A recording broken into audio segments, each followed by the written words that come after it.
Lieti di offrirvi uno tra gli appuntamenti di cartello di questo weekend di riprese giovanili. Claudio Costanzo per la Wii Sport SD vi offre un cordiale benvenuto e vi presenta la partita valevole per la 15ª giornata del Giovanissimi Regionali Girone D ad affrontarsi la seconda e terza della classe, padroni di casa del Città di Messina, che giungono qui quest'oggi con 29 punti in classifica, frutto di 9 vittorie, 2 pareggi e 4 sconfitte, reduce dalla pesante sconfitta casalinga subita con l'Orsa Barcellona, addirittura in 9 uomini.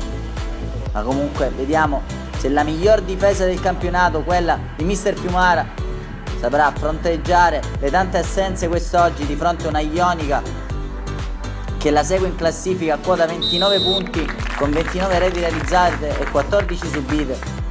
Abbiamo scoperto l'ausilio delle nostre grafiche i protagonisti in campo. Città di Messina scende con Forestieri tra i pali, linea 4 formato da Panarello, Lopresti, Tramacere e Cannata, Denaro e Maceli ad agire di fronte alla difesa, tridente con Majorana, Mangano e Catalano dietro, l'unica punta Simone Spuria, capocannoniere del campionato. Intanto con l'ausilio della nostra regia siamo già partiti col film della partita, con la Ionica che gioca questo primo pallone, ma il Città di Messina a farsi vedere con queste combinazioni palla a terra. Majorana porta in avanti il pallone, serve Spuria in profondità, ma è attento il numero 1 della Ionica, impresa bassa informante. Ancora una volta Majorana prova a innescare i compagni, questa volta serve il compagno Catalano che non riesce a chiudere col mancino, termina largo il suo tentativo.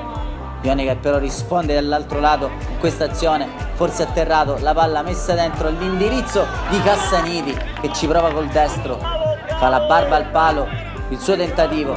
È una bella partita però in questa prima frazione di gioco, palla messa dentro, Mangano clamorosamente a 2 passi, non trova il gol del vantaggio per i giallorossi che spingono forte qui anche con Maceli, ma è debole il suo destro. Stanno mettendo pressione con questo nuovo modulo i ragazzi Mister Fiumara, che però quasi allo scadere della prima frazione di gioco subiscono il tentativo della Ionica con Cassaniti che si libera splendidamente in area di tutta la difesa giallorossa e fredda Forestieri, portando in vantaggio gli ospiti. Riapprezziamo al rallenti Jacopo Cassaniti come chiuda perfettamente col diagonale sul palo lontano, portando in vantaggio la Ionica, un gol che potrebbe risultare pesantissimo anche in virtù degli scontri diretti.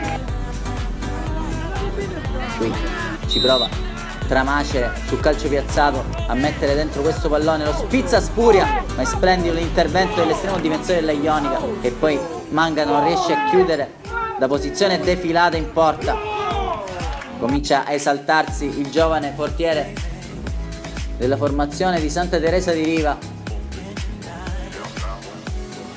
Terminerà su questo tentativo la prima frazione di gioco con gli ospiti in vantaggio per 1-0 grazie al gol di Cassaniti, nonostante un'ottima pressione del Città di Messina. Sono comunque in vantaggio i ragazzi di Mister Filiciotto. Intanto siamo già passati al secondo tempo, dove i ragazzi di Mister Fiumara continueranno a fare quello che hanno fatto all'inizio, attaccare veementemente contro la porta di Informante. Qui ci prova Spuria ad accendersi, il bomber ex Sporting Atene, anche Majorana dalla distanza, ma i tentativi sono velleitari. Proverà a pungere anche Maceli in questo destro rimpallato, palla che resta lì, non riesce Mangano, ci riesce sì Majorana che scheggia il palo. Anche la sfortuna si mette contro i ragazzi del presidente Lorè, che qui hanno un altro tentativo ancora con Nicola Majorana, che ci vedrà con la specialità della casa il calcio di punizione. Si fa toccare il pallone a Panarello, ma Informante col braccio di richiamo alza sulla traversa, si fa trovare più che pronto il giovane portiere. Ancora un tentativo, questa volta è di Spuria che termina alto. Ecco oramai un assedio, quello dei ragazzi di Mister Fiumara, che non trovano fortuna però nell'area ionica, e quelle volte che le trovano sulla loro strada gli splendidi interventi del numero 1 Informante, baby fenomeno quest'oggi, ancora qui coi piedi a negare la gioia del gol al capocannoniere del torneo Spuria. Ha calato la saracinesca il numero 1 della formazione ionica, che qui sta subendo ancora la pressione a questo pallone messo dentro. Ci arriva Mangano col piattone, ancora Informante in versione supereroe,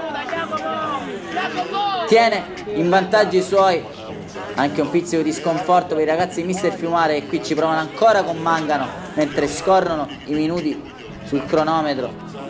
Primo cambio che vede Denaro abbandonare il campo a favore di Santa Paola, il giovane biondo Jolly di Mister Fiumara, di un altro tentativo di Mangano deviato dalla barriera. Ci proverà ancora con insistenza e con molta pressione il Città di Messina, che qui oscuria, che prova a liberarsi al tiro, continui tentativi e oramai un fortino. Quella è la formazione ionica. Qui Santa Paola ha avuto una buona occasione sul mancino che non è il suo piede. Sarà inutile l'assedio nei 3 minuti concessi al direttore di gara di recupero dei padroni di casa. Sarà la formazione ionica a portare 3 punti a casa, scavalcando i diretti avversari. Città di Messina che scivola al 5° posto ed entra in un tunnel nero con 2 sconfitte nelle ultime 2 giornate, ma siamo sicuri che i ragazzi Mister Fiumara sapranno rialzarsi. Questo momento è difficile e allora vi diamo appuntamento alla prossima giornata. Restate connessi, sfondate il tasto mi piace.